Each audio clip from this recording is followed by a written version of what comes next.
लेकिन आत्मा का आभास नहीं है कि आत्मा है कैसी। क्यों नहीं है? क्योंकि आत्मा का ज्ञान समझाने वाला, आत्मा का ज्ञान देने वाला कोई गुरु आपको मिला ही नहीं। जितने भी गुरु मिले आज तक, क्या देने वाले मिले? मंत्र देने वाले, जंत्र देने वाले, पूजा पाठ कराने वाले, मूर्ति पूजा करवाने वाले, तीर्थों में चक्कर लगवाने वाले, नदियों में नहलाने वाले, ऐसे गुरु तो घने मिल गए। लेकिन कोई ऐसा गुरु नहीं मिला जो तुम्हें आत्मा का ज्ञान दे देता। नहीं तो मेरे एक बार कहने पर कि आत्मा का स्वरूप क्या है, आपको पता लग जाना चाहिए था कि मैं क्या बोल रहा हूं, उसका स्वरूप क्या है। जैसे करंट, पंखा और करंट दोनों एक साथ रहते हैं। पंखे को तो सब देख रहे हैं, लेकिन क्या कोई करंट को देख पा रहा है खुली आंखों से? अगर करंट को खुली आंखों से देखा जा सकता होता तो किसी को कभी करंट लगता ही नहीं। तार होती है ना सामने, गलती से बंदा पकड़ लेता है तार को, गलती से पकड़ लेता और कहता है अरे करंट लग गया। अगर वो करंट दिखता होता तो कभी गलती से पकड़ता क्या? सांप दिखता है, कभी गलती से सांप पकड़ोगे क्या कि अरे मैंने सांप को गलती से पकड़ लिया? देखते ही तुम भाग जाओगे दूर, वहां गलती नहीं होने वाली। हाँ, तुमने देखा ना हो तब भले तुम पैर रख दो सांप के ऊपर, देखा नहीं जी मुझे, देख के कभी तुम ना रखोगे। लेकिन जो दिख रहा है और जो नहीं दिख रहा है, दोनों का बोध हो सकता है। पंखा दिख रहा है, बिल्कुल दिख रहा है। करंट नहीं दिख रहा, बिल्कुल नहीं दिख रहा है। लेकिन फिर भी पंखे को छू के और करंट को छू के दोनों का बोध हो सकता है कि पंखे को हाथ लगाया तो कैसा लगा और करंट को हाथ लगाया तो कैसा लगा। दोनों का बोध हो सकता है। करंट को किसी ने, ऐसा है कोई जिसने आज तक कभी करंट को हाथ नहीं लगाया? जिसको कभी करंट ही नहीं लगा आज तक, हाथ खड़ा करो। अपने पूरे जीवन में कोई ऐसा बंदा है जिसने कभी करंट नहीं लगाया, जिसको हाथ कभी करंट नहीं खाया जिसने? सारे बैठे हैं करंट खाए हुए, सभी ने हाथ लगा रखा। इसका मतलब जैसे ही मैं करंट बोल रहा हूं, मेरे बोलने से सबको पता लग रहा है कि करंट कहते किसे हैं। पता लग रहा है ना? झटका लगा है ना? जो झटका लगा था वही करंट था। मैंने करंट का नाम लिया और तुम्हें बोध हो गया कि हाँ मुझे पता है करंट क्या होता है, क्योंकि वो तुम अनुभव कर चुके हो। और जो मैं बोल रहा हूं आत्मा, तो मेरे आत्मा कहने पर भी आपको उसका बोध नहीं हो रहा है। क्यों? क्योंकि आपने आत्मा का अनुभव कभी किया ही नहीं है।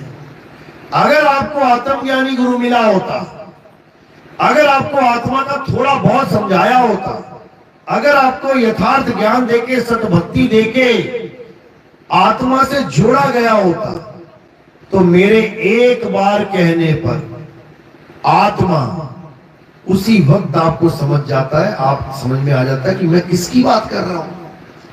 वो तत्व क्या है, वो वस्तु क्या है जिसको करंट कहते हैं, उसी वक्त बोध होता, आपको समझ में आ जाती मेरी बात।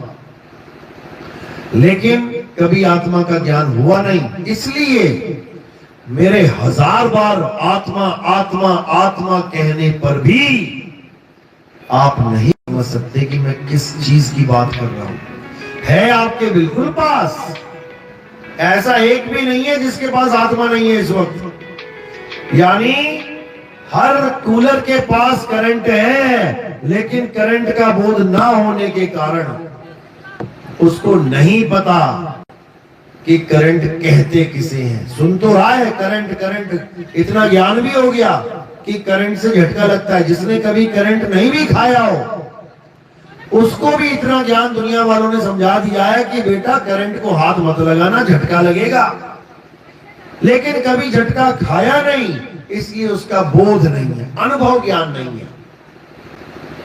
तो आज वही स्थिति है कि मंदिर के एक पंडित से लेके बड़े बड़े ज्ञानियों तक हर आदमी आत्मा की बात कहीं ना कहीं करता जरूर है। आप पंडित जी से पूछ लो मंदिर में जाके, पंडित जी वो कौन है जिसे शस्त्र काट नहीं सकता, अग्नि जला नहीं सकती, वायु सुखा नहीं सकती, जल भिगो नहीं सकता? क्या बोलेगा वो? क्या नाम लेगा? आत्मा। क्यों? ग्रंथों में पढ़ा हुआ है, नैनम छिन्नति शस्त्राणि नैनम दहति पावका न चैनम क्रोधंतापे न शोषति मारुता। पढ़ा हुआ है, ज्ञान हो गया है, इसीलिए जानता है कि आत्मा को कोई काट मार नहीं सकता। लेकिन पूजा किसकी करवा रहा है? जब आप जाते हो तो माथा किसका टिकवाता है? माथा टेकते हो कि नहीं देखते हो? जाके किसका टेकते हो? उसका टेक रहे हो जिसे कोई अस्त्र शस्त्र काट नहीं सकता, या उसका टेक रहे हो जो कभी भी खंडित हो सकता है? किसका टेक रहे हो? जो खंडित हो सकता है। यानी बात है आत्मा की, बात करेंगे आत्मा की, उसे कोई काट नहीं सकता, मार नहीं सकता, जला नहीं सकता, सुखा नहीं सकता। और जब पूजा की बात होगी तो किसकी पूजा करवाएंगे? जिसको काट भी सकते हो, तोड़ भी सकते हो, फोड़ भी सकते हो, जिसको चुरा भी सकते हो। अभी एक खबर आई थी, मंदिर से माता की करोड़ों की मूर्ति चोरी हो गई। माता कोई चुरा लेंगे बताओ?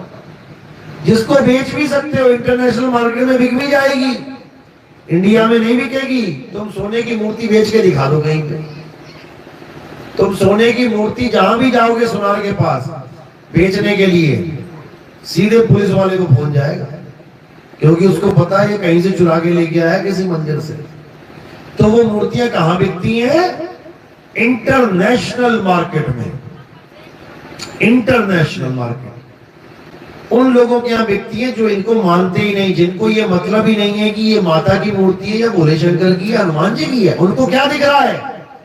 उनको केवल सोना दिख रहा है कि इतने किलो सोना ले आया भाई ये उठा के। उसको इससे मतलब नहीं है कि किसी की माता, किसी का भाव, किसके साथ भाव जुड़ा है, कोई मतलब नहीं है। वो केवल सोना देख रहा है कि इतना सोना ले आया भाई, ले इतने पैसे ले जा। तो बात यहां पे आगे खत्म होती कि आत्मा आत्मा सब कर रहे हैं, लेकिन आत्मा का ज्ञान किसी को नहीं है। बल्कि हंस के दिखा देते हैं। जब मैं पूछता हूं आत्मा लेके आए हो, तो आधी जनता हंसने लग जाती है। मैं पूछता हूं घर तो नहीं छूट गई, हंसने लग जाती है।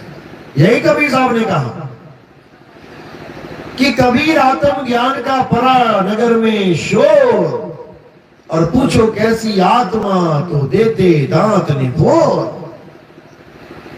दांत निकाल के दिखा देंगे, लेकिन आत्मा का ज्ञान नहीं जान सकते, क्योंकि आत्मा का ज्ञान कोई दुनियावी ज्ञान नहीं है कि किसी से सुन लिया, किसी से जान लिया, कहीं पढ़ लिया, पता लग गया ना। करंट के बारे में तुम कितना ही सुन लो, कितना ही पढ़ लो, कितना ही लिखा हुआ देख लो, जब तक करंट लगा नहीं, जब तक करंट पूरे शरीर को हिला नहीं गया, तब तक तुम्हें बोध नहीं हो सकता करंट का। यानी सब कुछ जानने के बाद भी तुम अज्ञानी के अज्ञानी हो। पोथियां पढ़ पढ़ के, वेद शास्त्र पढ़ कर के, गीता पढ़ पढ़ के तुम ज्ञानी तो बन गए, लेकिन आत्म ज्ञानी नहीं बन पाए, अनुभव ज्ञानी नहीं बन पाए। किताबी ज्ञानी तो खूब बन गए, खूब रोड रट लिए श्लोक, लेकिन कोई पूछे कैसी है आत्मा, वहां पर तुम जीरो के जीरो ही हो। तुम कभी सोच भी नहीं सकते, सोच भी नहीं सकते कि आत्मा होती कैसी होगी, सोचने से भी परे है।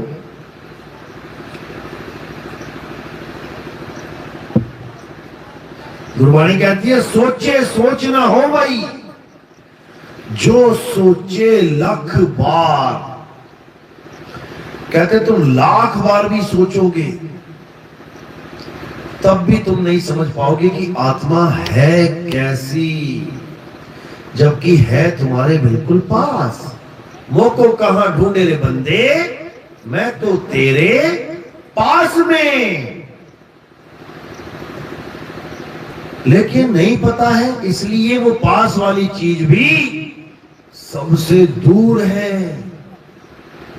कहते हैं साहिब का घर दूर है। जिसे भी पूछो परमात्मा कहां रहता है, अरे भैया बहुत दूर रहता है, वो 7वें आसमान पे रहता है।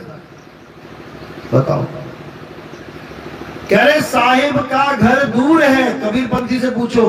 अभी मैंने पूछा था, एक को आया था सतलोक सतलोक करता हुआ, हम सतलोक लेके जाएंगे सतलोक।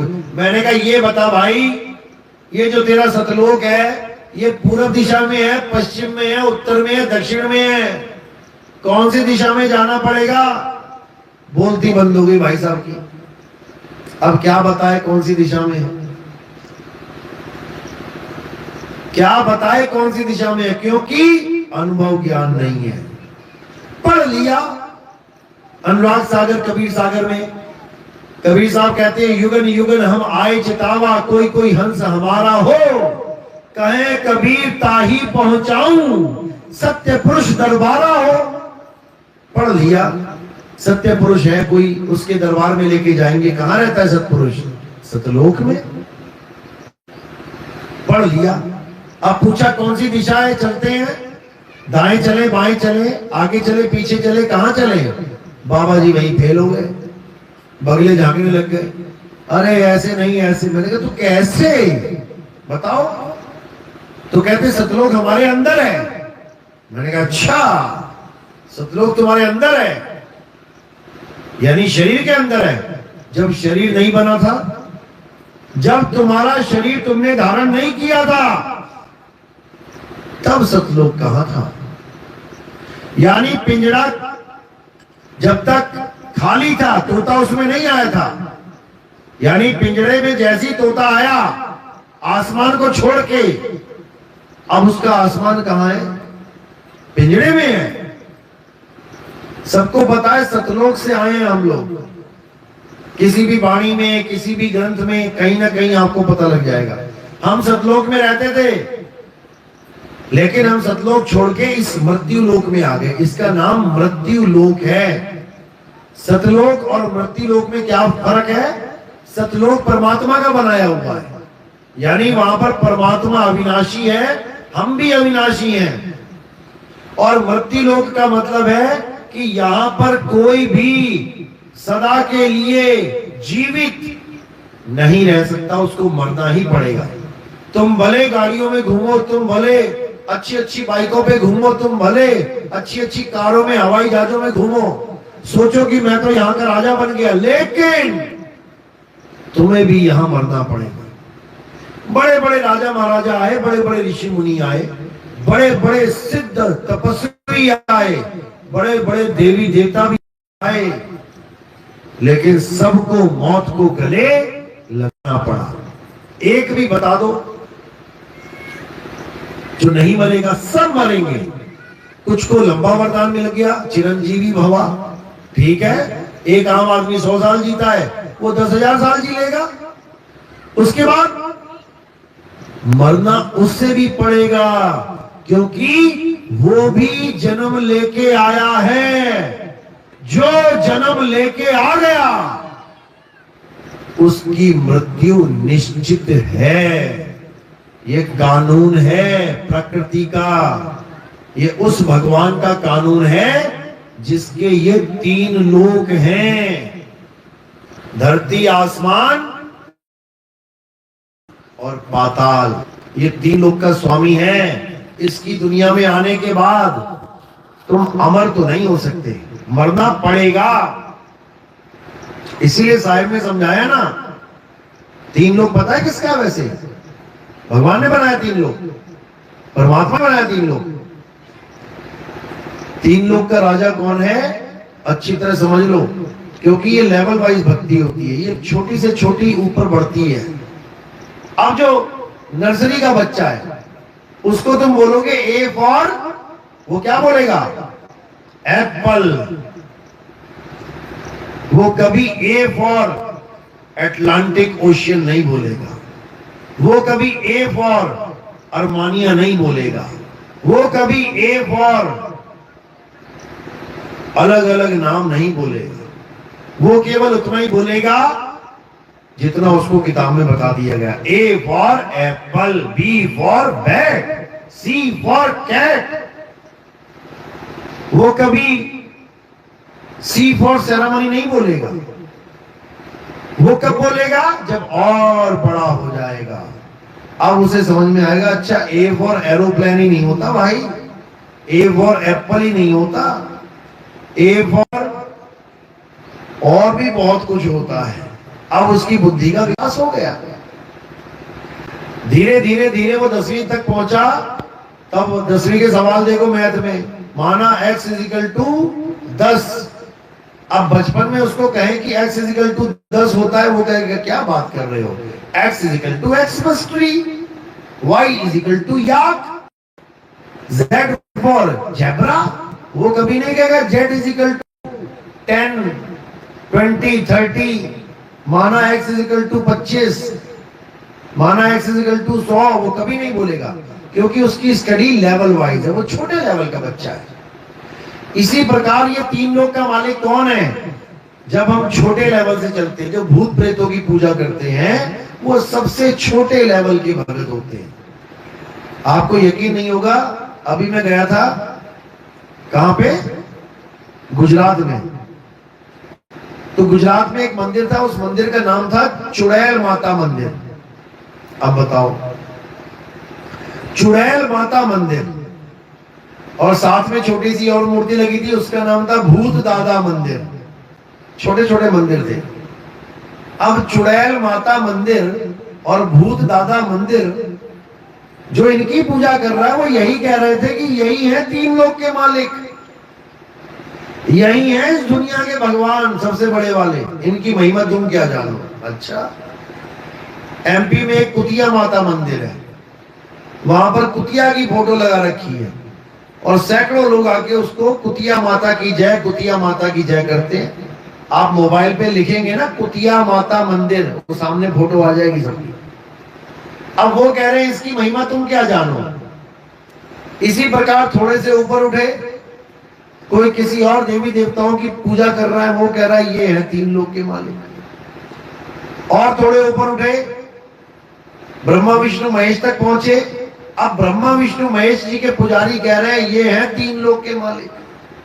अब और ऊपर उठे, माता जगजननी जगदम्बा की बात करें तो उसके पुजारी कह रहे हैं, जैसे शक्ति पुत्र महाराज आते हैं, वो कहते हैं ब्रह्मा विष्णु महेश तो सेवक हैं, असल में ये सृष्टि जगजननी जगदम्बा की बनाई हुई है, वो है उसकी मालकिन। लेकिन जो ब्रह्म को जानते हैं, जो निराकार को जानते हैं, जो अलग निरंजन को जानते हैं, नाम सुना ना, अलग निरंजन सुना होगा। किसने सुना? ये हाथ खड़े करो जरा। मुझे लगता है ऐसा कोई होगा नहीं जिसने नहीं सुना, खासकर भारत देश में सबने सुना है। लेकिन किसी को पूछा जाए कि ये अलख निरंजन कभी देखा है, कभी फोटो देखी इसकी, तुम बड़े से बड़े प्रेस में चले जाओ, गीता गोरखपुर प्रेस में चले जाओ, तुम खेमराज प्रेस में चले जाओ, मुंबई वालों के सारे धर्म ग्रंथ छाप रहे हैं वो लोग, और इस अलख निरंजन का नाम उनके हर ग्रंथ में, लगभग हर ग्रंथ में है। तुम उनसे जाके पूछो कि महाराज जी हमें अलख निरंजन की तस्वीर दे दो, हम देखना चाहते हैं। वो कहेंगे बाबरे, हर कोई आया जो उसकी तस्वीर मांग रहा है जिसकी कोई तस्वीर ही नहीं है। अलख निरंजन की कोई तस्वीर नहीं है, क्योंकि वो निराकार है, उसका कोई आकार नहीं है, वही इस 3 लोक का मालिक है, कण कण में वो विद्यमान है, उसका कोई अपना आकार नहीं है, लेकिन सारे आकार उसी के हैं। वो चाहे तो खंभा फाड़ के बाहर आ जाए। ये जो मूर्तियों की पूजा हो रही है, ये उसी खंभे की वजह से हो रही है। लोगों को ये बताया जा रहा है कि भगवान कण कण में है, खंभा फाड़ के आ सकते हैं, तो मूर्ति में क्यों नहीं है, इसको भगवान मान के पूजो, ये समझाया जाता है। तो मुझे ये बता दो कि मंदिरों के बाहर जो मूर्तियां रखी हैं, अभी गणेश चतुर्थी आएगी, देखो तुम्हारे शहर में कलाकार आ जाएंगे सारे बढ़िया बढ़िया मूर्ति बनाने वाले, और एक ही सड़क पे हजारों मूर्तियां दिखाई देंगी तुम्हें, तो तुम उसकी पूजा क्यों नहीं करते? जाओ, मंदिर तो 10 किलोमीटर दूर है, तुम्हारे घर के सामने ही आ गया कोई मूर्ति बनाने वाला, जाओ उस मूर्ति के सामने 100 रुपया, 500 रुपया, 1000, 2000 रुपया चढ़ाओ, घर वापस आ जाओ, तुम्हारा पैसा भगवान तक पहुंच गया, फिर मंदिर ही क्यों जाए? क्या वो मूर्ति में भगवान नहीं है जो तुम्हारे घर के बाहर पड़ी है, या मंदिर वाले में ही है? तो पंडित जी से पूछोगे तो क्या कहेंगे? वो कहेंगे बाहर चढ़ा के कोई फायदा नहीं, क्योंकि गल्ला तो मंदिर में है, उसमें पैसा आया। तो क्या बोलेंगे कि वो मूर्तियों में प्राण प्रतिष्ठा नहीं हुई है। मंदिर वाले हर मूर्ति में प्राण प्रतिष्ठा हुई है। प्राण प्रतिष्ठा हो गई, इसका मतलब अब भगवान मूर्ति में रहते हैं, आ गए। तो मुझे बता दो भैया, प्रहलाद के टाइम में उस खंबे की प्राण प्रतिष्ठा किसने करवाई थी? बिना प्राण प्रतिष्ठा के खंबा फाड़ के नरसिंह भगवान बाहर आ गए। जब खंबे में भगवान हो सकता है उस वक्त, तो आज क्यों नहीं हो सकता? सब अपने खंभों को भोग लगाना शुरू कर देना, सब अपने घर के खंभों को पूजना शुरू कर देना, सब खंभों को माला पहना के सजाना शुरू कर देना, तब हम मानेंगे कि हां अब तुम बने असली प्रहलाद, अब तुम बने असली भगत।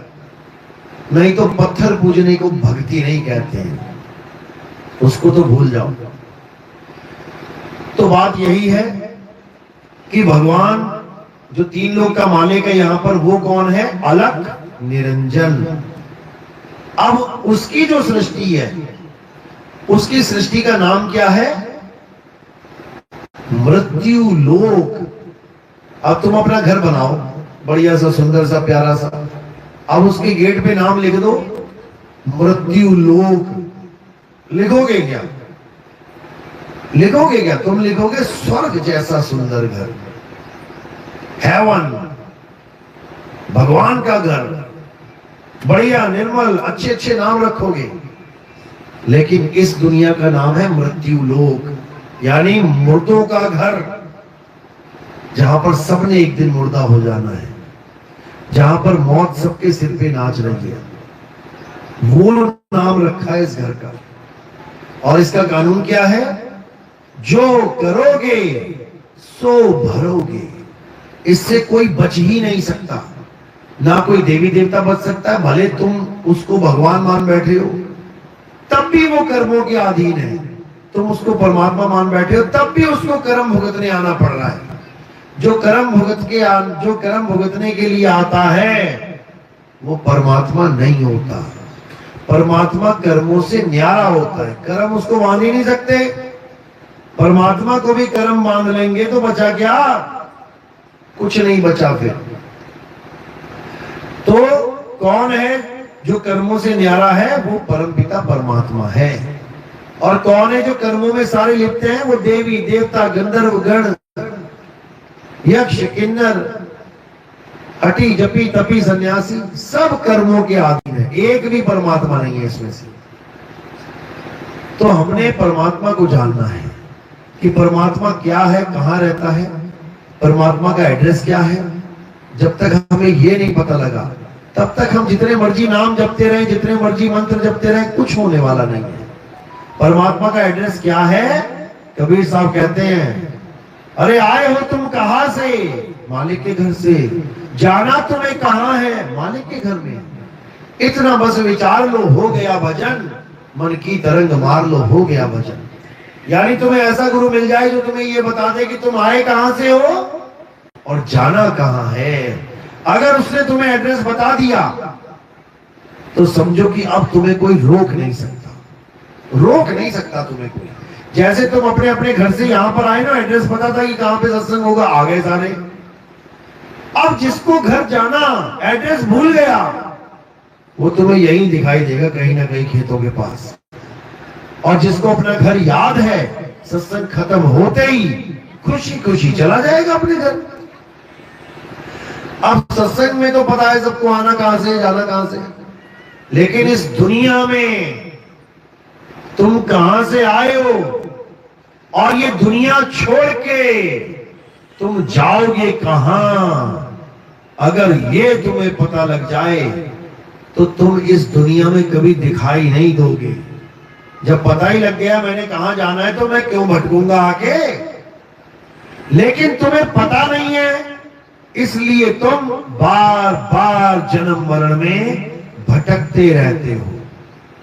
अगर तुम्हें पता लग गया कि मैंने ये शरीर छोड़ते वक्त कहां जाना है तो यकीन करना तुम्हें यहां वापस बुलाने वाला कोई पैदा नहीं हो सकता। यही कबीर साहब बार बार समझा रहे हैं कि ये शरीर छोड़ने से पहले पहले जान लो कि समाना कहां है, जाना कहां है।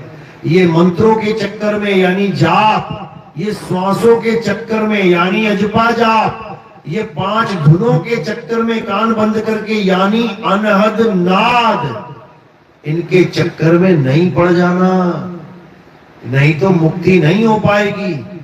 तो साहब कह रहे हैं जाप मरे अजपा मरे अनहद भी मर जाए, सूरत समाए शब्द में वाको कालना खाए।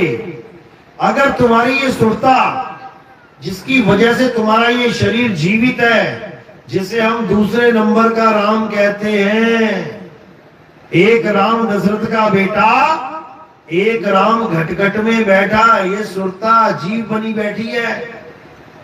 अगर इस सुरता को पता लग जाए कि मैंने कहां जाना है तो याद रखना इसको कोई पकड़ नहीं सकता। कैसे? जैसे जब तुम सोते हो, माना तुम छत पे सोए या अपने नाना के यहां गए वहां सोए या अपने मामा के यहां, चाचा के यहां, दादा के यहां, अपने दोस्त के यहां, अपने भाई के यहां गए, सो गए। अब तुम्हें पता है मैं कहां सोया हूं, पता है ना। नाना के घर गए तो नाना के यहां सोया हूं, चाचा के गए तो चाचा, अपने घर में सोया हूं तो मुझे पता है। अब तुम जैसे ही सोते हो, पहली बात तो तुम सोते नहीं हो कभी, क्योंकि अगर तुम सो जाओ तो सपने कौन देखेगा। तुम सपने देखते हो, सोता कौन है? शरीर। सोता शरीर है और सपने तुम देखते हो जाग के, क्योंकि तुम जागोगे तभी जागोगे। अभी तुम मुझे क्यों देख पा रहे हो? क्योंकि जागे हुए हो।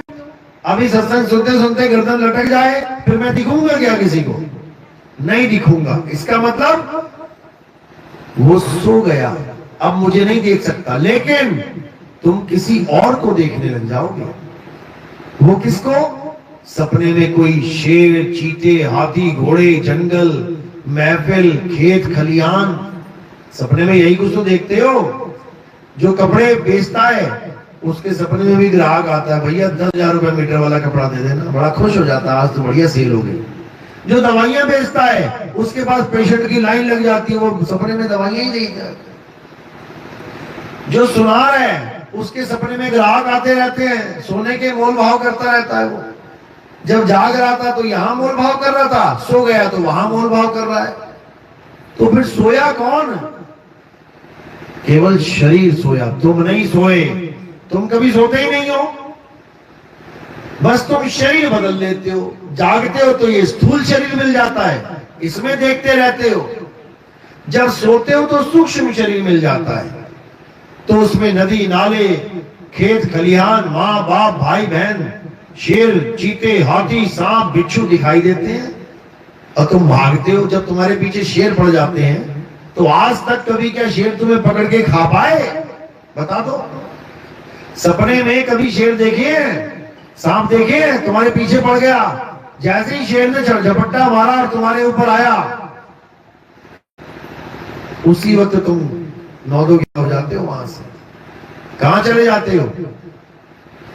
इस चीज में आ जाते हो। क्या तुम्हें याद होता है सपने में कि तुम कहां सो रहे हो? क्या तुम्हें याद होता है कि आज मैं चाचा के घर सोया हूं, आज मैं अपने घर नहीं हूं? पता लगा मैं जागा तो अपने घर आ गया, मैं ढूंढ रहा हूं यार शरीर का है। अच्छा चाचा के यहाँ था, अब वहां चाचा के यहाँ जाऊंगा शरीर ढूंढने, तब जाके मेरी आंख खुलेगी। ऐसा नहीं होता। तुम्हारे ऊपर शेर ने छलांग मारी, उसके मारने से पहले तुम आंखें खोल देते और कहते हो बाप रे बाप, शुक्र है सपना था, बोलते हो ना। अब तुम्हें उस वक्त किसने बताया एड्रेस कि तुम आज सहेली की शादी में आई हो, या तुम दादाजी के यहाँ गई हो, या तुम मामा के यहाँ हो?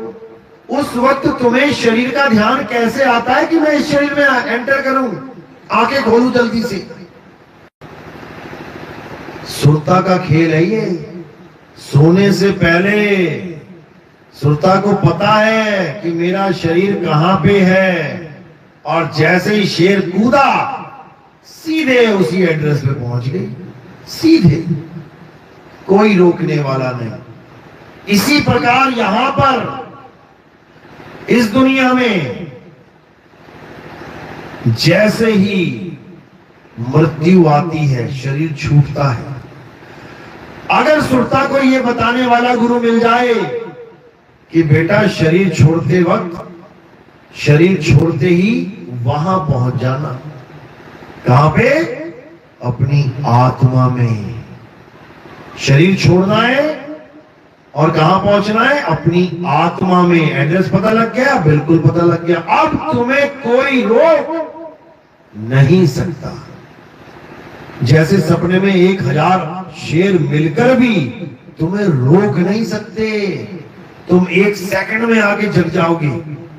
इसी प्रकार मृत्यु के वक्त जब तुम्हारा शरीर छूट रहा होगा, तब तुम्हें कोई परमात्मा के चरणों में लीन होने से रोक नहीं सकता, अगर तुम्हें आत्मज्ञान का पता है तो।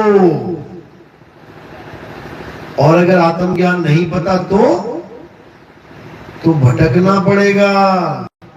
1,84 में ये जो तुम्हें कुत्ते, बिल्ली, हाथी, घोड़े, शेर, चीते, सांप, बिच्छू दिखाई दे रहे हैं, ये सब इंसान बने हुए थे एक समय में।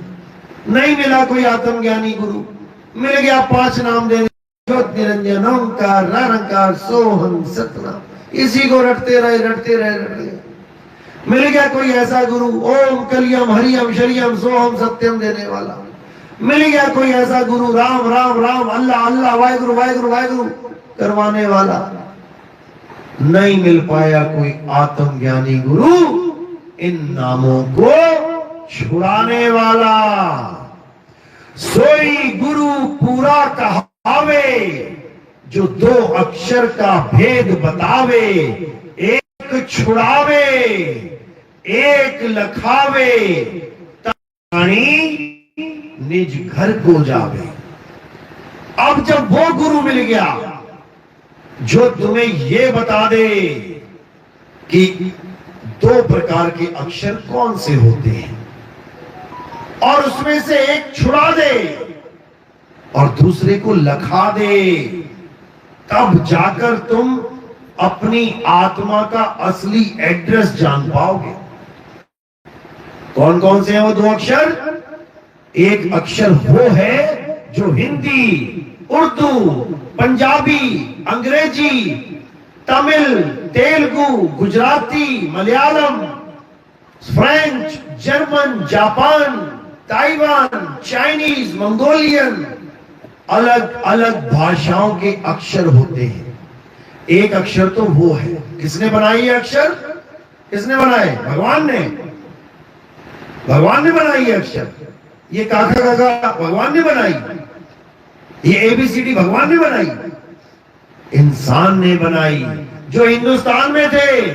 आदि मानव, देखो जरा आदि मानव का लेसन पढ़ना। आदि मानव कौन से ब्रांड के कपड़े पहनता था? आदि मानव कौन सी कंपनी की मिठाइयां खाता था? कौन सी कंपनी का आटा खाता था? क्या था आदि मानव? एक नंगा आदमी, ना पहनने को कपड़े, ना रहने को घर, ना खाने को कोई अन्न, जानवरों की तरह कंद मूल, फल फूल और जानवरों का शिकार करता था। यही खाता था। 4 तत्वों में एक को नहीं जान पाता था। रहता 4 तत्वों में था, लेकिन एक तत्व गुप्त था। 5वां जो तत्व था वो उसने प्रकट किया, खोज की। कौन से तत्व की?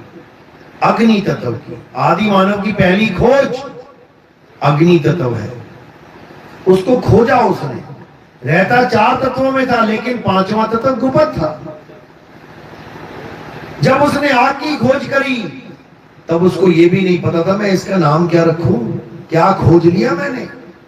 आज कोई भी वैज्ञानिक कोई भी नई चीज खोजता है, कोई भी चीज खोजता है, उसका नाम रखता है। नया मोबाइल आया, उसका एक नाम रखा। नई कार आई, उसका एक नाम रखा। नया कोई साइकिल आई, नई कोई मोटरसाइकिल आई, उसका अलग एक नाम रख के उसकी अलग पहचान दे दी गई। लेकिन नया तत्व खोजा आग, उसका नाम नहीं रख पाया। क्या नाम रखूं, क्योंकि अक्षर ही नहीं है। धीरे धीरे धीरे धीरे माइंड विकसित हुआ, तब जाके उसने अक्षरों की खोज करी। जो भारत देश में आदि मानव थे, उन्होंने कितने अक्षर खोजे? 52 अक्षर। संस्कृत भाषा में 52 अक्षर होते हैं। जो अंग्रेज थे, यानी वो आदि मानव जो इंग्लैंड अमेरिका में रहते थे, उन्होंने कितने अक्षर खोजे? 26। यानी हमसे आधे। 26 दूनी 52। हम लोग 52 अक्षर खोज के बैठे हैं, और वो बड़े बड़े साइंटिस्ट, बड़े बड़े ज्ञानी पुरुष, जिनको हम बड़ा ज्ञानी मानते हैं कि अंग्रेज है, पढ़ा लिखा है, बड़ा ज्ञानी है, वो बेचारे 26 खोज पाए। यानी उनकी बुद्धि, उनका विवेक हमसे आधा है। तभी तो आधे अक्षर खोज पाए, नहीं तो वो भी 52 खोज लेते। इसीलिए कहते हैं कि जब उनको कपड़े पहनने की अक्ल नहीं थी, तब हमारे ऋषि मुनियों ने वेदों की रचना कर दी थी। आज वो हमारे ग्रंथ ले लेके देखते हैं कि बाप रे बाप, जब हमें ये भी नहीं पता था कि रहना कैसे होता है समाज में, ये महाज्ञानी बड़े बड़े ग्रंथ लिख के समाज को ऐसा ज्ञान दे रहे थे। सोचो आज हमारी क्या वैल्यू है उनके सामने। हम जा तक नहीं सकते उनके देशों में बिना वीजे के।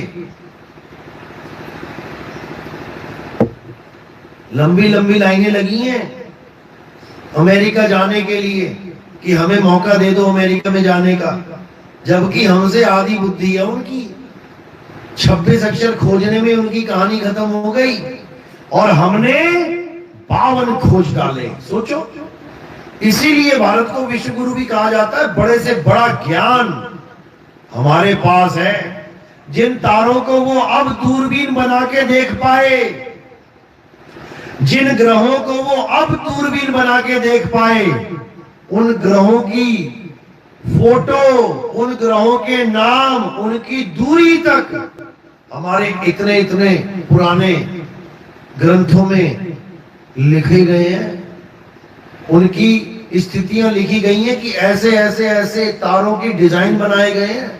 ऐसा एक मंदिर है जहां पर तारों के डिजाइन बने हुए हैं। नासा वाले देख के हैरान हो गए, कह रहे बाप रे बाप, हमें तो आज पता लगा है कि तारों का ऐसा डिजाइन, ऐसा समूह है। यहां तो मंदिर के दरवाजे पे छाप के बैठे हैं ये लोग। इनके पास इतनी टेक्नोलॉजी कैसे आ गई?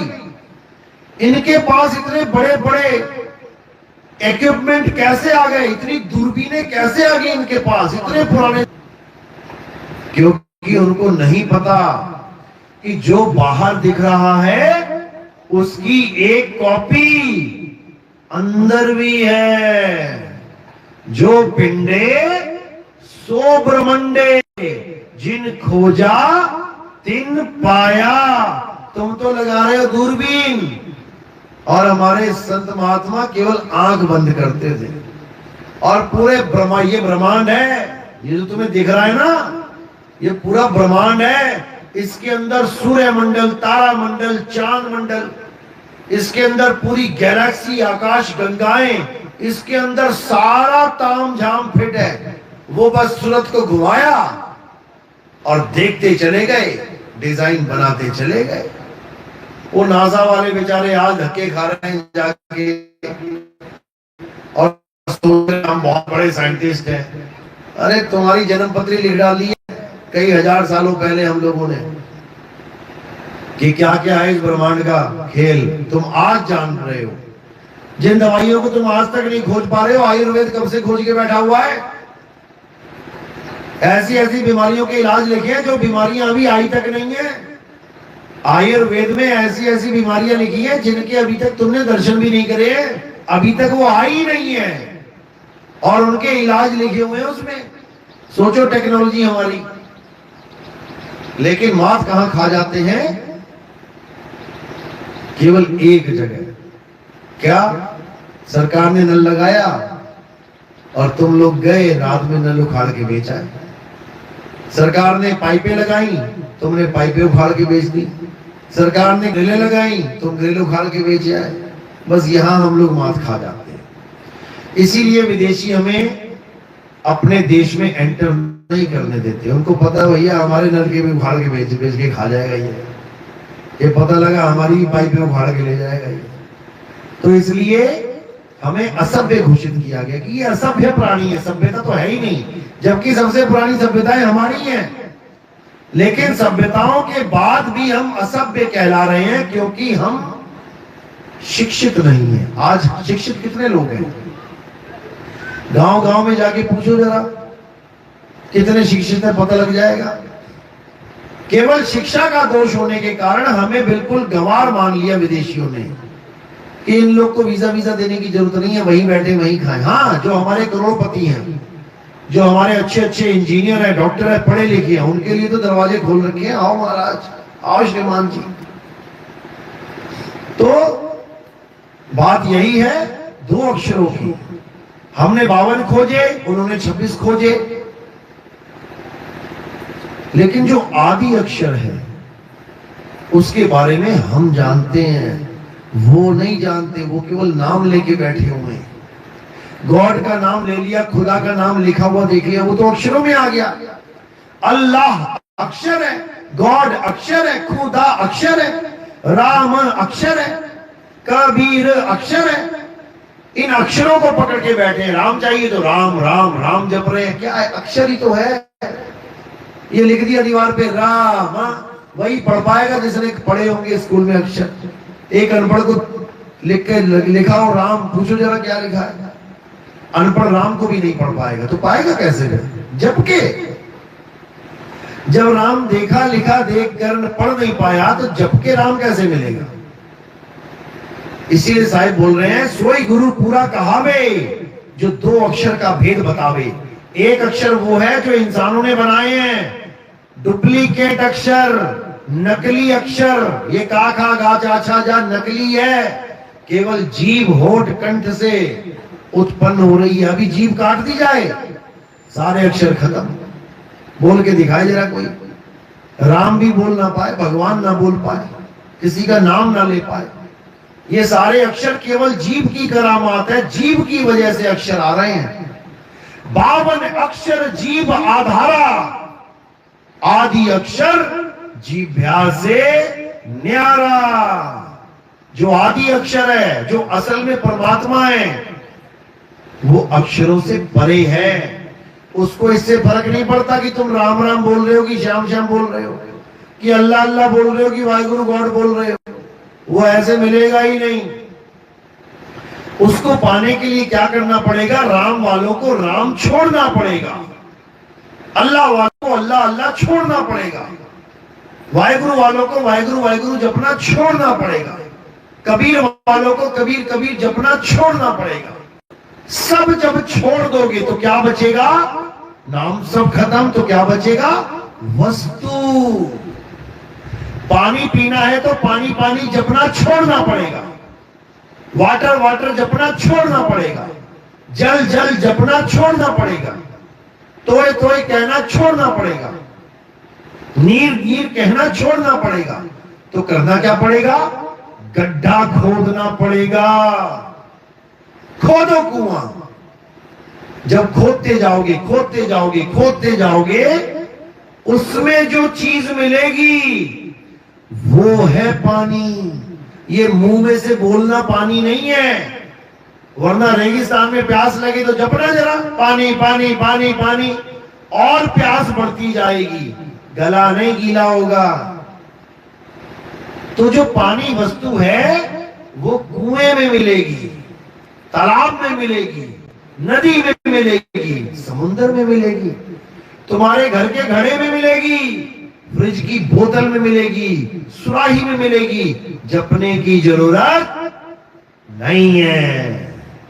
कबीर साहब यहां पे आते हैं सारे नाम जाप छुड़वाने, जपवाने नहीं।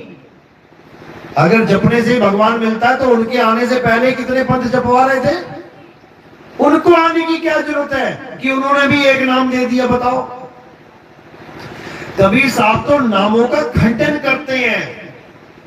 साहिब कह रहे 52 अक्षर जोरे आन, अरे सक्या ना अक्षर एक पहचान।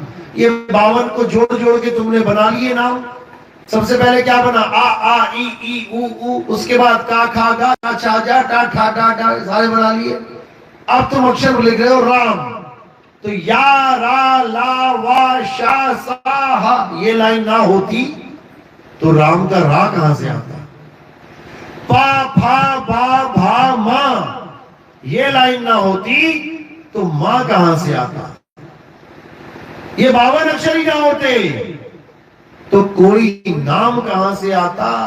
ना राम आता, ना श्याम आता, ना हनुमान आता, ना अल्लाह आता, ना वाहिगुरु आता, ना गॉड आता। सारे नाम तब आए अस्तित्व में जब ये 52 अक्षर आए।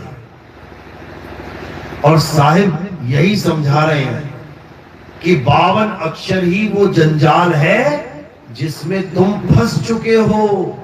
तुम कुआं नहीं खोद रहे हो, तुम पानी पानी जप रहे हो। तो साहिब क्या समझा रहे हैं? 52 के जंजाल में अरे फंस गया ये संसार, और सिमरन 52 का करे कैसे लागे पार। तुम राम को पाना चाहते हो, राम राम जप रहे हो, यही सबसे बड़ी दुविधा है, इसीलिए वो नहीं मिल रहा। तुम राधा को पाना चाहते हो, राधे राधे कर रहे हो, यही दुविधा, वो नहीं मिल रहे। तुम अल्लाह को पाना चाहते हो, तुम वाहिगुरु अल्लाह अल्लाह कर रहे हो, वाहिगुरु को पाना चाहते हो, वाहिगुरु, यही मुसीबत है, वो नहीं मिल रहा। अब क्या करना है? एक छुड़ाए, इन सब नामों को छुड़वा दे, और एक लखाए, जो राम को प्यार करते हैं उनको राम का लखाव करा दे। कहां है वो राम, उसका एड्रेस बता दे, तो ये शरीर छूटते ही तुम सीधे राम जी के पास पहुंच जाओगे, सीधे डायरेक्ट, कोई रोक ही नहीं सकता। इसी को साहिब ने समझाया है कि राम का एड्रेस जान लो। कहां रहता है राम, अच्छी तरह समझ लो। जीव तिलमा ही तेल है, जीव चकमक में आग, और तेरा साईं तुझ में है, जाग सके तो जाग। अब तुम्हें एड्रेस समझा रहे हैं कबीर साहब। अगर तुम सोचते हो, मानते हो कि सतगुरु कबीर साहब में थोड़ा विवेक है, कुछ बात है उनमें, थोड़ा बोल रहा हूं इसलिए क्योंकि कई लोग कबीर साहब को तो बेवकूफ समझते हैं। वो कहते हैं अरे कबीर और कबीर पंथी ये दोनों ही बेवकूफ है, क्योंकि कबीर साहब की वाणियों में उनका ज्ञान कट जाता है। उनको लगता है कबीर पंथी तो देवी देवताओं के खिलाफ हैं, बेवकूफ हैं ये लोग, हमारा धर्म भ्रष्ट करने आए हैं। कई लोग ऐसा मानते हैं, और कई लोग ये मानते हैं कि कबीर साहब तो राजा राम के पुजारी थे। अरे भाई, जब वो राजा राम के पुजारी थे तो उनकी बात तो सुन लो कि कैसे राम को पाया जाए। नानक साहब कहते हैं राम राम करता सब जग फिरे, राम न पाया जाए। राम राम करने से राम मिल जाए तो जब चाय बनाते हो तो चीनी चीनी चीनी बोल के मीठी कर लिया करो चाय, क्यों उसमें चम्मच डालते हो गोल गोल के। तो साहिब कह रहे हैं कि जब तक राम का एड्रेस नहीं मिल गया तुम राम तक नहीं पहुंच सकते। और उसका एड्रेस क्या है? आत्म में राम, राम में आत्म, चीनस गुरुमुख विचारे। राम तुम्हारी आत्मा में विराजमान है। राम कहीं मंदिरों में नहीं है कि किसी मंदिर में राम है। राम मंदिरों में नहीं, वो तुम्हारे अंदर रहता है। जब हनुमान जी को बोला गया, विभीषण ने कहा कि भाई राम जी जा रहे हैं, अब लीला खत्म हो गई है, अब तुम कैसे राम से मिलोगे? तो हनुमान जी ने किसी मंदिर का एड्रेस दिया था क्या कि मैं उस मंदिर में जाके पूजा कर लिया करूंगा? उन्होंने अपनी छाती फाड़ के दिखा दी। छाती, क्या संकेत था उसका छाती फाड़ने का? उन्होंने कहा तेरे वाले राम चले गए होंगे, वो चले जाएंगे, मेरा राम तो मुझ में है, वो मुझसे अलग ही नहीं सकता, ना मैं उससे अलग हो सकता हूं। इसी प्रकार तुम आत्मा से अलग नहीं हो सकते और आत्मा तुमसे अलग नहीं हो सकती। लेकिन जानो तो सही उसको। आत्मा का कोई ज्ञान नहीं है और नामों के चक्कर में पड़े। और ये 52 अक्षर ना होते इंसान तब भी होता, आदि मानव था ना। अक्षर नहीं थे वो तब भी था ना। ये 52 ना होते तो कोई ब्राह्मण ना होता, क्योंकि ब्राह्मण का बा कहां होता। कोई शूद्रों का शाह ना होता तो शूद्र कौन होता। कोई वैश्य ना होता, जब वैश्य का वाई नहीं तो वैश्य कहां से होता। कोई हिंदू ना होता, क्योंकि हिंदू का हाई ना होता तो हिंदू कहां से होता। कोई मुसलमान ना होता, क्योंकि मुसलमान का मां कहां से लेके आते। ईसाई का ई, सिख का सा कहां से लेके आते। ये सब के सब 52 अक्षरों से निकले हैं। इसको अच्छी तरह समझ लो। कोई कहे मेरी जात ऊंची, मेरा धर्म ऊंचा, अरे तेरे धर्म का नाम भी ना होता अगर ये 52 अक्षर ना होते। हजारों गाय सड़क पे देखते हो तुम, कोई गाड़ी लेके जा रहा हो तो हजारों गाय सड़क पे आ जाती हैं एक बार में। हजारों भेड़े लेके जाते हैं लोग।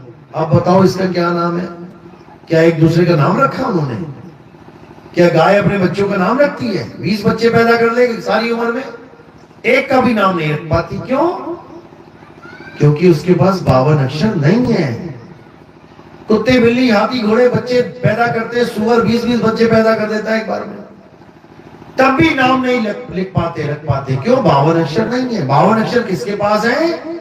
इंसानों के पास। इसलिए बच्चा पैदा ना भी हुआ हो, अभी पहले से प्लानिंग चालू हो जाती है। लड़का होगा तो उसका नाम ये रखेंगे, लड़की होगी तो उसका नाम ये रखेंगे। बताओ, अभी पैदा हुआ नहीं है, पहले ही 52 की खिचड़ी पका के बैठ गए। अब पता लगा ना लड़का हुआ ना लड़की, खुसरा पैदा हो गया, अब रखो नाम। हालत खराब हो जाती, नाम तो उसका भी रख देते हैं, ऐसी बात नहीं है। बच्चा मरा पैदा हो गया, अब रखो नाम, अब कोई नाम नहीं रखेगा उसका। तो ये सारा खेल 52 का है। साहिब कहते हैं जो नर पड़े 52 के फेरा, सो नर जानो काल के चेरा। जब 52 का टूटे डोरा, सहजे छूटे काल झकोरा। अरे फिर नहीं आए फिर नहीं जाए, सार शब्द में रहे समाये। क्योंकि सार शब्द ही तुम्हारा असली एड्रेस है, जिसमें तुमने जाना है। सूरत समाये शब्द में, वाको काल न खाए। अरे जाप मरे, अजपा मरे, अनहद भी मर जाए। लेकिन ये ज्ञान तब समझ में आता है मेरे भाई, जब परमात्मा ने मोहर लगा दी हो तुम्हारे ऊपर कि इस जीव को इस काल की नगरी से, इस मृत्यु लोक से, इस ब्रह्म के ब्रह्मांड से बाहर करना है। तब ये ज्ञान समझ में आता है, नहीं तो नहीं आता। क्योंकि तुम अपने स्वरूप को जान ही नहीं पाते। तुम अपने आप को काया समझते रहते हो। मैं आदमी हूं, मैं आदमी हूं। मैं औरत हूं, मैं लड़की हूं, मैं बच्ची हूं, मैं बूढ़ी हूं, इसी में उलझ जाते हो। अरे ना तुम आदमी हो, ना तुम औरत, ना तुम किन्नर, या तुम यक्ष, ना तुम गंधर्व, ना तुम ऋषि, ना तुम मुनि, ना तुम सीएम, ना तुम पीएम, ना तुम राजा, ना तुम रंकम। फिर तुम कौन हो? तुम आत्मा हो। आत्मा ना तो पुरुष है ना स्त्री, आत्मा ना तो जवान है ना बूढ़ी, आत्मा ना तो जन्म लेती है ना मरती है। हे अर्जुन, ये आत्मा अजन्मा है, नित्य है, शाश्वत है, अडोल है, अबोल है, अचल है, अछेद्य है। ये आत्मा ही सत्य सनातन है। जो लोग कहते हैं हमारा धर्म है सनातन धर्म, और पूजा किसकी करते हैं? काया की, देवी देवताओं की। वो सोचते हैं हम सनातनी हैं, कभी सपने में भी नहीं जान पाते कि सनातन होता क्या है। सनातन का मतलब होता है जो सदा सदा एक सा रहे, वो सत्य सनातन है। अब जिसकी तुम पूजा कर रहे हो वही एक सा नहीं है। राम जी पैदा हुए छोटे से, देखते देखते बाल काल में आ गए, और ऊपर हुए शादी हो गई, और ऊपर हुए और बड़े हो गए, बदल रहे हैं, सनातन नहीं है।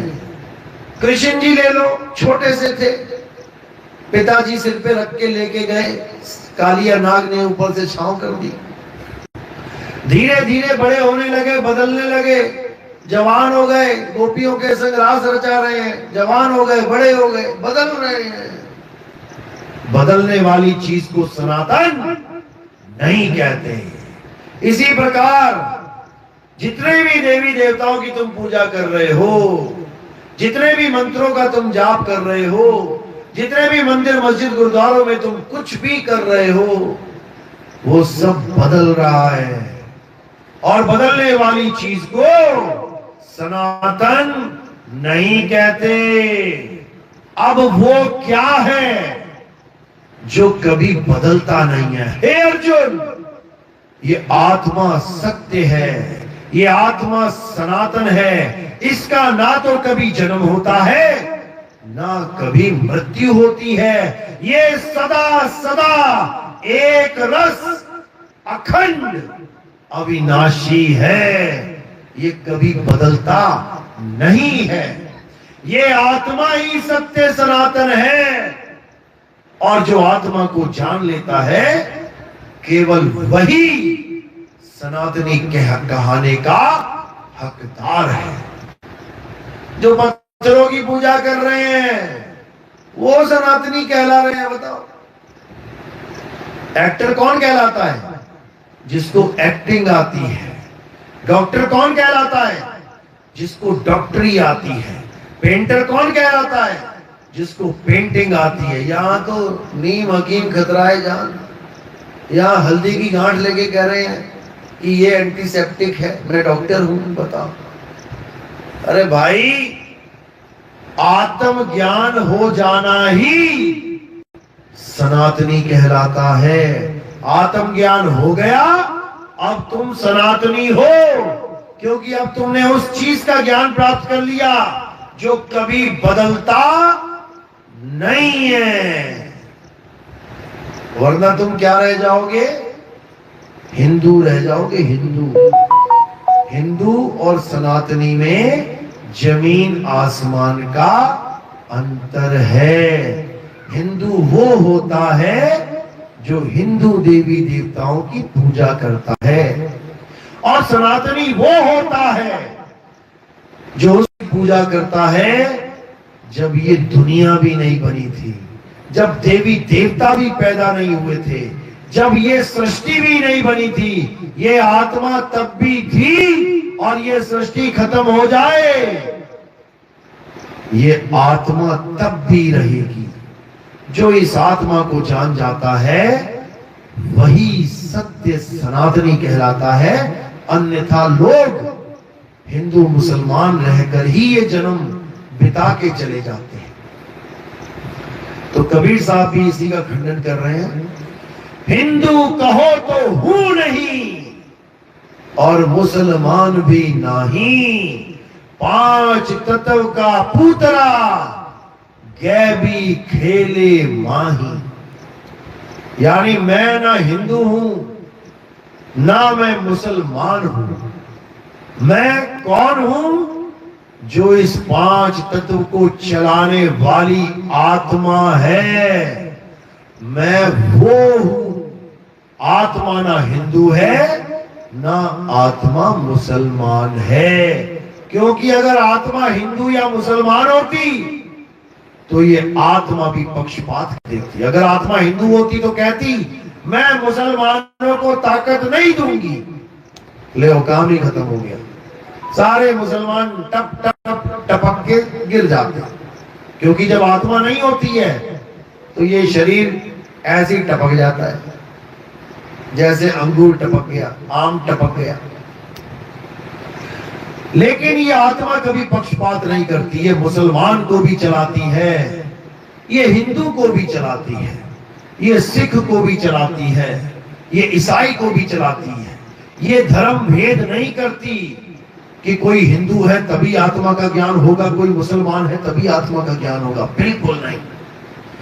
यहां तक कि कृष्ण जी ने उस समय कहा कि तू सब धर्मों को त्याग के एक मेरी शरण में आ जा। अब मुझे इतना ही बता दे कोई कि उस वक्त धर्म कितने थे? आज से 5000 साल पहले कहते हैं गीता बोली गई। मुझे उस धर्म का नाम बता दो जो 5000 साल पहले था। और उस धर्म को छोड़ने की बात कृष्ण जी ने अर्जुन को की। क्या अर्जुन किसी और धर्म में था? धर्म था क्या उस वक्त? मुसलमान 1400 साल पहले आए, बना धर्म। ईसाई अभी 3000 साल पहले मान के चलो। जैन, बौद्ध ये भी अभी गिनती में ही है।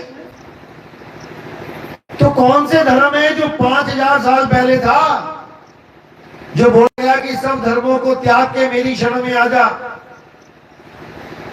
क्योंकि उस वक्त ये धर्म नहीं थे कि मैं हिंदू, मैं मुसलमान, मैं सिख, मैं ईसाई। ये धर्म धर्म है ही नहीं। उस वक्त धर्म क्या था? राजा का अलग धर्म था, प्रजा का अलग धर्म था, पति का अलग धर्म था, पत्नी का अलग धर्म था, मंत्री का अलग धर्म था, क्षत्रिय का अलग धर्म था। यानी जो तुम्हारी जिम्मेदारियां थी वही तुम्हारा धर्म था। कई बार कहते नहीं है तुम, अरे भैया बड़े धर्म संकट में पड़ गए हैं। क्या होता है धर्म संकट? क्या तुम्हारे धर्म पे संकट आ गया? तुम्हारा धर्म खत्म होने वाला है क्या? धर्म संकट का मतलब होता है जब तुम अपने कर्तव्य को निभाने में डगमगाने लग जाओ कि करूं कि ना करूं, कि मैं जज हूं लेकिन मेरा बेटा कातिल है, सामने खड़ा है, फैसला सुनाना है। यार बड़ा धर्म संकट हो गया यार। होता है कि नहीं? तुम घर में सबसे बड़े हो, तुम्हारा बच्चा है किसी को झापड़ मार के आ गया, चोरी करके आ गया, इल्जाम लग गया, गांव वाले आ गए, अब तुम बड़े धर्म संकट में पड़ गए। यार अब क्या किया जाए? यानी अपने कर्तव्य को निभाने में जब संकट आ जाए उसको धर्म संकट कहते हैं। मेरी बात समझ में भी आ रही है कि वैसे ही बोले जा रहा हूं मैं? किस किस को समझ में आ रही है? हाथ खड़े करो जरा, अभी दिखाते हैं। हाँ करे रहना 1 मिनट। हाँ हाथ खड़े करो जिसको समझ में आ रही है। नकली वाला हाथ खड़ा करना, नकली वाला बिल्कुल नहीं। हाँ बहुत बढ़िया, खड़े रखो। अभी कैमरा जा रहा है वहां तक। अच्छा, मतलब सभी को समझ में आ गया, सबका धर्म संकट खत्म हो गया। बहुत बढ़िया, इधर भी है। हाँ भाई, मतलब 100 में से 100 नंबर मिल गए क्या इस बार? अभी गणेश चतुर्थी आ जाएगी ना, अभी मंदिर के सामने खड़े हो जाएंगे सारे। अभी रामनवमी आ गई, अभी पहुंच जाएंगे वहां पे सारे। भूल जाएंगे आत्मा वात्मा क्या बोल रहा था, वो बाबा आया था आत्मा आत्मा कर रहा था, पता नहीं क्या बोल रहा था। अभी तो समझ में आ रही है बात, क्योंकि आग के आगे बैठते हो तो गर्मी आती है। सर्दियों में देखा ना आग लगी होती है, और थोड़ा दूर चले जाओ फिर कपकपी चालू, भूल गए वो आग, भूल गए वो गर्मी। तो इसी प्रकार अब तुमने अच्छी तरह समझना है कि बात कहां जा रही है। अगर समझ गए तो समझ लो कि तुम्हारा जन्म सफल हो गया। अगर नहीं समझ पाए तो समझ लो अब तुम्हारा जन्म धक्के खाने के लिए तैयार है। कहां पे धक्के खाओगे? कहां भटकोगे जाके? लक्ष्य 84 में। साहिब कहते लक्ष्य 84 भटक के, अरे पौ पे अटके आए, और अब की पासा ना पड़ा तो फिर 84 जाए। अगर अभी पासा नहीं पड़ा तो लक्ष्य 84 मिलेगी, लक्ष्य 84 में धक्के खाने पड़ेंगे। इसलिए साहिब समझा रहे हैं, जल में मीन प्यासी, मोहे देखत आवे हासी, आत्म ज्ञान बिना नर भटके, कभी काबा कभी काशी। आत्म ज्ञान बिना नर भटके। अब किसी से पूछो भैया कहां जा रहे हो? मैं काबा जा रहा हूं, काबा। अब उसको अगर तुम कह दो काहे भटकने जा रहे हो, वो कहेगा अरे भाई ऐसा मत बोल, मैं तो अल्लाह के घर में जा रहा हूं। अब कोई कहे कहां भैया कहां जा रहे हो? मैं काशी जा रहा हूं जी, काशी हमारा मेन गढ़ है, मंदिर जा रहा हूं पूजा करने। अब तुम कहो काहे भटकने जा रहा वहां पे, तो कहो तुम्हें गले पड़ जाए तुम्हारे। लेकिन कबीर साहब क्या कह रहे हैं कि जल में मीन प्यासी और मोहे देखत आवे हासी, आत्म ज्ञान बिना नर भटके, कभी काबा कभी काशी। क्यों? अरे घर में पड़ी वस्तु नहीं सूझे, बाहर ढूंढन जासी, अरे जल में मीन प्यासी, मोहे देखत आवे हासी। जो परमात्मा है वो तुम्हारी आत्मा में विराजमान है। तुम भजन भी गाते हो, मेरे रोम रोम में बसने वाले राम, मैं तुमसे क्या मांगू। अब जब रोम रोम में बसने वाले राम गाते हो और राम की पूजा करने जाना पड़ता है तो कहां जाते हो? मंदिर में। क्या बात, वहां तुम्हारे रोम रोम लगे हुए क्या? क्या मंदिर में तुम्हारे रोम रोम बैठे हैं? कहां है तुम्हारे रोम? ये है तुम्हारे रोम। मेरे रोम रोम में बसने वाले राम। कौन से राम की बात हो रही है? जिसकी वजह से ये रोम रोम खिला पड़ा है, जो रमता राम है, उस राम की बात हो रही है। और वो मंदिर में नहीं है, रमता राम तुम्हारे में रमा हुआ है। अगर तुम्हें कोई अभी टेढ़ा कर दे और एक बार कहे भैया उठ जाओ, 1 मिनट में उठ जाओगे। और भगवान की कोई मूर्ति है मंदिर में, वो टेढ़ी हो गई, सारे भगत मिलके कह के देख लेना भगवान जी उठ जाओ, आरती करनी है आपकी। उठ जाएंगे क्या? उठ जाएंगे? नहीं उठेंगे। क्योंकि कमी क्या है? जो तुम्हारे रोम रोम में रम रहा है वो वहां पर नहीं है। अगर होता तो तुमसे पहले उठ जाता। इसी को समझना है। जड़ चेतन का करे निबेड़ा और कहे कबीर सो हंस है मेरा। जड़ चेतन का निबेड़ा कैसे करते हैं? जो चेतन सत्ता है यानी आत्मा है, वो जहां है वो चीज हिलेगी, डुलेगी, बोलेगी, खाएगी, पिएगी। 2 लोग मिलके एक बच्चा भी पैदा कर देंगे। ये आत्मा के लक्षण है, ये चेतनता के लक्षण है। और जो जड़ है वो बोले ना डोले, हिले ना डुले, खावे ना पीवे। लगा दो तुम भोग किसी मूर्ति के, पूरा बेसन का लड्डू चिपका दो मुंह पे, कितने दिन में खा लेगी वो? कितने दिन में खा लेगी मूर्ति? चेतन सत्ता आएगी खाने के लिए, वहां भी चींटियां आएंगी और उसके मुंह से निकाल निकाल के, भगवान के मुंह से निकाल निकाल के खा लेंगी। कौन खाया? चेतन सत्ता। जड़ मूर्ति नहीं खा सकती, लेकिन लोगों को समझ में नहीं आता, इसलिए जड़ चेतन का निबिड़ा नहीं कर पाते। जो अविनाशी जीव है वो जड़ को नहीं समझ पा रहा है। साहिब समझा रहे हैं, जड़ चेतन का करे निबेड़ा, कहे कबीर सो हंस है मेरा। जो अविनाशी जीव होके गाते भी हैं, ईश्वर अंश जीव अविनाशी, जो खुद अविनाशी है वो उसकी पूजा कर रहा है जो नाशवान है, जो टूट जाए फूट जाए, उसको भगवान मान के बैठा। भाई तुम्हें ये बता दो, राम जी कब पत्थर के थे? कृष्ण जी कब पत्थर के थे? हनुमान जी कब पत्थर के थे?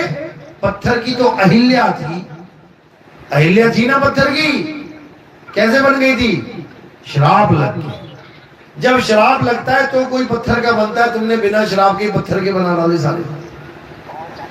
अब पत्थर का भगवान है गरीबों का। अब अमीरों ने भी खेल खेल दिया, क्या? पत्थर का नहीं, चांदी का बनाएंगे। ले जी, बना दिया चांदी का। अब और बड़ा आया कोई, कहता चांदी का नहीं, हम सोने का बनाएंगे। बना दिया सोने का। और उससे भी बड़ा आ गया, कहता हम उसमें हीरे जड़वाएंगे। जड़वा दिया हीरा। अब क्या हुआ? अब कौन आया फिर? अब आए लुटेरे। जब तुम चीनी फैला दोगे घर में तो कौन आएगा? चींटियां। चींटियां आएंगी। और तुमने चीनी ना फैलाई होती तो चींटियां आती क्या? हमारे देश के बड़े बड़े मंदिर लूटे गए। किन मूर्खों की वजह से? इन्हीं मूर्खों की वजह से जिन्होंने भगवान को सोने सोने सोने का बना दिया। बताओ, अरे भगवान क्या सोने के थे? जो तुमने 50 किलो की मूर्ति बनवा दी सोने की। अरब देश से आए लुटेरे, बताओ। सोमनाथ का मंदिर 17 बार लुटवा दिया इन मूर्खों ने। अगर वहां पे केवल पत्थर की मूर्ति होती, आता कोई अरब देश से लूटने? सोने के मंदिर बना दिए, भव्य भव्य भव्य। बताओ, लुटेरों को इनवाइट कर दिया, इनविटेशन लेटर भेज दिया। बातें चलती थी उस वक्त। जो लोग घूमने आते थे, जैसे कोई अफगानिस्तान से आया, कोई अरब देश से आया, घूमा और देखा, अरे बाप रे बाप, 50 किलो की मूर्ति, ऊपर कोहिनूर का हीरा लगा है।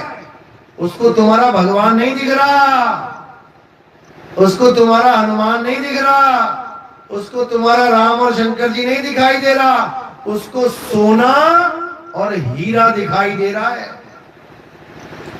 अब जब वो अपने देश वापस लौटते थे तब वहां राजा को बताते थे, अरे महाराज वहां तो खजाना सड़कों पे पड़ा हुआ है, तुम तो तिजोरी में रखे हो। भारत ऐसा देश है जहां गली गली में खजाना पड़ा हुआ है। चलो लूटने चलते हैं। आगे लुटेरे। किसकी मूर्खता से? हम लोगों की मूर्खता से। क्योंकि हमने भगवान को कभी पत्थर मान लिया, कभी चांदी मान लिया, कभी सोना मान लिया, और वो कहते कहते थक गए कि हे अर्जुन, हम और तुम शरीर नहीं है, हम और तुम आत्मा है। शरीर तो हमारे कपड़े हैं, कुछ समय के लिए हमने धारण किए, और एक समय ऐसा आएगा हम ये कपड़े छोड़ के चले जाएंगे। हम शरीर नहीं हैं, हम आत्मा हैं, हम अजन्मे हैं, हम नित्य हैं। अगर इतनी बात समझ के सब आत्मज्ञानी हो गए होते तो कौन पत्थर का भगवान बनाता, कौन चांदी का भगवान बनाता, कौन सोने का भगवान बनाता। उसके बाद 17 बार कौन अपने मंदिर लुटवाता, कौन लुटवाता मंदिर। सोने की चिड़िया कहाने वाला देश हमारा लूट लूट के ले गए ये लोग, क्योंकि तुमने उस चीज को सब सामने रख दिया जो बहुत बहुमूल्य है। सोना दिखा दो जरा, कहीं सड़क पे पड़ा हो, सीधे तिजोरी में रखा जाता है। सुनार की दुकान देख लो, तिजोरी में रखा हुआ है, तुम्हें दिखाने के लिए भले बाहर रखा है, और वो भी एक गार्ड रखा है बंदूकधारी कि कहीं तू लूटे और इधर से शूट करेंगे। जब उसको इतनी कीमत पता है सोने की, तो हम क्यों बेवकूफ बने बैठे हैं जो हम सोने के मंदिर बना के बैठ गए, सोने की मूर्तियां बना के बैठ गए चौक पे, आओ दर्शन करके जाओ, अरे लुटेरे भी आ गए। तो हमने अब इन बेवकूफियों को नहीं करना है। अभी एक स्टेटस देखा था मैंने, कहीं लगा हुआ था, चोर आए और हनुमान जी की आंखें निकाल के ले गए। 50 ग्राम की आंखें थी चांदी की, बताओ। गांव वालों ने मिलकर दोबारा से आंखें लगवा दी। अरे वो फिर आके ले जाएगा, तुम फिर लगवाओगे, वो फिर ले जाएगा, तुम फिर लगवाओगे। क्यों ना तुम हनुमान जी को जान ही जाओ वो कौन है, ये पत्थर में आंखें लगवाने का काम ही खत्म हो जाए। अरे तुम जान जाओ कि हनुमान शरीर नहीं है भाई, हनुमान आत्मा है। अब आत्मा को कोई चोर ले जाके दिखाए जरा, आत्मा को कोई लूट के लेके दिखाए जरा। मीराबाई को जो वस्तु अमोलक मिली थी वो ये नहीं थे, मूर्तियां नहीं थी। लोग कहते हैं मीराबाई मूर्ति को लेके घूमती थी। मूर्ति कितने की होगी? 20 रुपए, 50 रुपए, 1000 रुपए, इससे ज्यादा क्या होगी? मूर्ति 100-50 हजार रुपए की हो सकती है, करोड़ की हो सकती है, अनमोलक नहीं हो सकती। तो कह रहे वस्तु अमोलक दी मेरे सतगुरु, और कृपा कर अपनायो, पायो मैं राम रतन धन पायो। मेरे सतगुरु ने मुझे अमोलक वस्तु दी है, यानी जिसका कोई मोल ही नहीं है। तुम डॉक्टर के पास जाओ, तो मेरा लड़का मरने वाला है, मेरी सारी दौलत ले लो, दुनिया की सारी दौलत दे दूंगा। आत्मा खरीदने, आत्मा खरीदनी है, हम आत्मा खरीदना चाहते हैं। खून खरीदते हो, हड्डियां खरीदते हो, मांस भी खरीद लेते हो, सब कुछ खरीद लेते हो, तुम आत्मा खरीद के दिखाना चाहते हो कि महाराज जी एक आत्मा दे दो हमें, पैसा जितना मर्जी ले लो। मिल जाएगी क्या? नहीं मिलेगी। आत्मा अनमोलक है, आत्मा का कोई मोल नहीं है। इसीलिए बोला वस्तु अमोलक दी मेरे सतगुरु, कृपा कर अपनायो, यानी मेरे सतगुरु ने मुझे उस अनमोलक वस्तु का ज्ञान करा दिया, नाम नहीं दिया, नाम छुड़ा दिए, वस्तु का लखाव करा दिया। अब उस वस्तु को प्राप्त, मेरा कल्याण हो गया, बस ये समझना है। अरे वस्तु कहीं ढूंढे कहीं, और कैसे लागे हाथ, गुप्त वस्तु तब मिले जब भेदी लीजे साथ, भेदी लीना साथ में। अरे दीनी वस्तु लखाए, और कोटि जन्म का पंथ था, पल में पहुंचा जाए। वस्तु का लखाव कराया जाता है, एक छुड़ाए एक लखाए, अक्षर छुड़ाए आदि अक्षर आत्मा लखाए, तब प्राणी निज घर को जाए। चलो आज का सत्संग यही समाप्त करते हैं, और